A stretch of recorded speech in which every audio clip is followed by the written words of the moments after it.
Hi, Shalom, Shalom from Israel. This is Ola, the daughter of Jethro. And I just heard that you black people that was stolen from Africa to America, that you don't know who you are. But you are the children of Yahweh, the children of Israel. And I'm telling you, you have to come back to your homeland, here to Zion, to Jerusalem. Because us, the Gentiles, we do need you. We need you to come and pray because you are our saviors. You're the one that was chosen by Yahweh to live in this land, not the Jewish people, it's you. You were stolen from Africa, they deceived you, they told you that you are slaves, but you actually the children of Israel. And it's time just to come back. Come for your people, come back for us, come back for the whole Gentiles, because only you gonna save us. So please come back to Zion. I've seen when black people claim that the ancient Hebrews and Jews were black people and Jesus was not a white man. Many white people come across and say, okay, Jesus was not a white man, but he wasn't a black person either, because he was from the Middle East, and therefore, according to them, he must have looked like Arabs.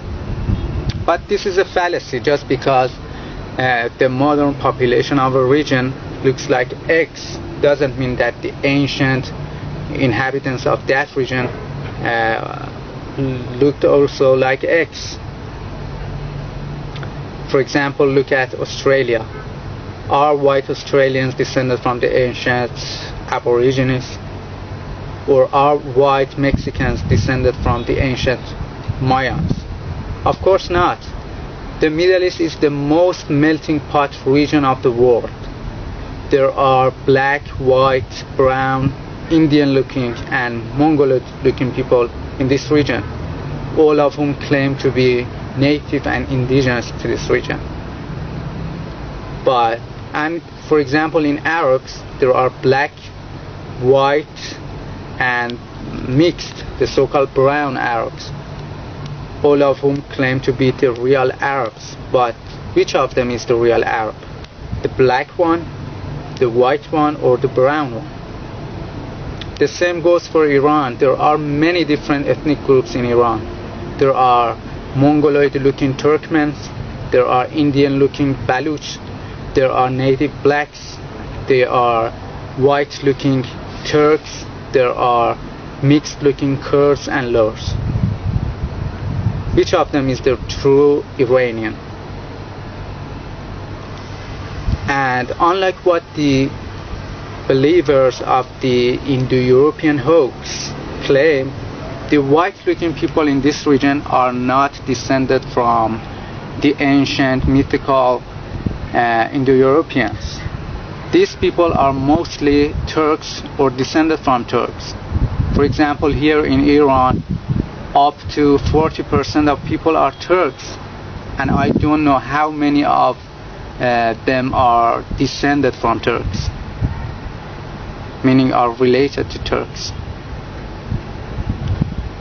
And the most white-looking people of Iran are mostly Turks, but there are also Russian, Georgian, and Armenian people too living in this region. And we all know that Turks are not an indigenous people to this region. They came from southern Russia and the Central Asia in recent centuries, and they cannot be an indigenous people to this region. The ancient inhabitants of the ancient peoples of the Middle East were all different types of black people, different groups of black people. Assyrians were a black people, Persians were a black people, Elamites were a black people, and Arabs, yes, were a black people. That's why you see Assyrians have depicted themselves with curly hair, curly beard, and dreadlocks.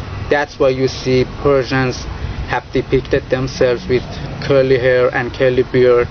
And even there are many wall paintings found in Susa in which Persians have depicted themselves with black skin, have painted themselves with black skin. So therefore Persians were black people, not a so-called Indo-European. And I believe that Persians, Assyrians, Arabs, and all of the ancient inhabitants of the Middle East were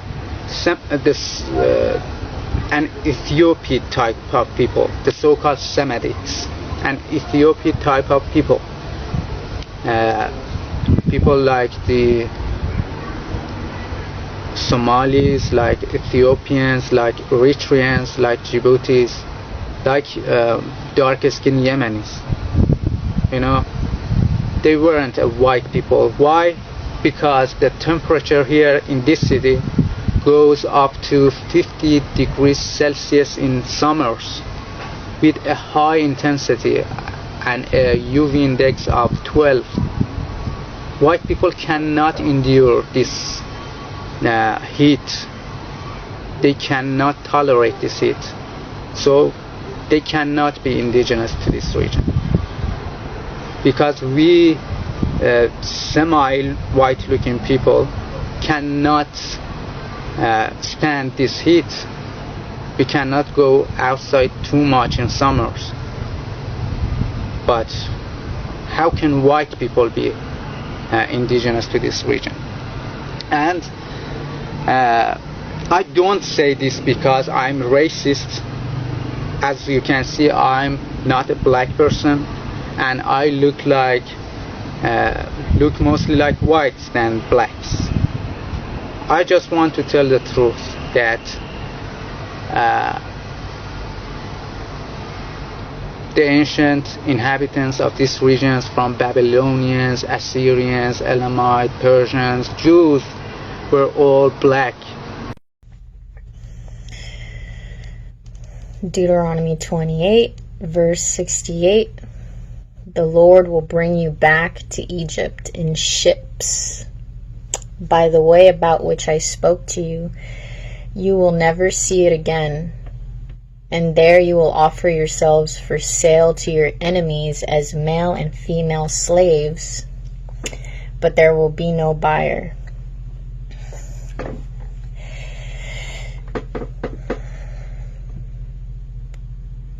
There's definitely a lot of concepts and a lot of biblical truth to who the real Jews are. In the book of Revelation, we can see the 7 churches of Revelation, right? The church of Smyrna talks about fake Jews. It's like 100 degrees in here, but it's interesting to talk about that subject because a lot of those biblical truths are not being taught to us in the pulpit. The church of Smyrna talks about the fake Jews. And, you know, this prophecy here in Deuteronomy 28, verse 68, talks about who the true biblical Hebrew Israelites are and how they were going to be slaves for 400 years. Not in Egypt, but here in this country, in America, right? Shipped off in ships like a pack of sardine fishes. So yeah, you know, the biblical Hebrews, it's a very interesting topic when it comes to talking about the scriptures, and there's a lot of truth to those doctrines. You know, Jesus being portrayed as something that he's not over millennia has deceived a lot of people, right? Caesarea Borgia and Da Vinci, right? Having sexual relationships and creating an idol of this false Jesus being portrayed in paintings. So, yeah, you know, in the book of Revelation, you can also see that there's an explanation of him having hair like wool and his appearance being like brass bronze, right? So we can see that Jesus was a man of color, and I think that that's something that a lot of people ignore, and it's not fair, right? Because this is an identity crisis too, as well, for the Hebrews, for the Jews. And it also involves prophecy today, in the day that we're living in, the day and hour we're living in. Yeah, so there's definitely different types of verses, and I think it's important to talk about this doctrine because it's something that a lot of people shy away from, and yeah, it's important to understand the truth of Scripture in all its spheres, right?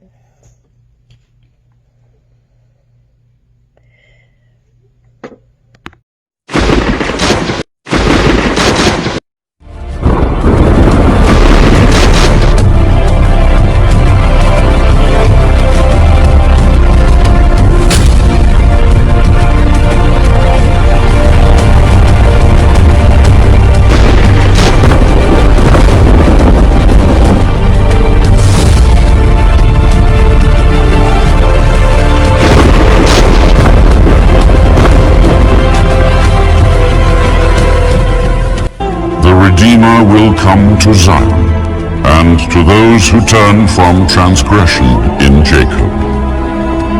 As for me, this is my covenant with them, my Spirit who is upon you, and my words which I have put in your mouth shall not depart from your mouth, nor from the mouth of your descendants, nor from the mouth of your descendants' descendants, from this time and forevermore.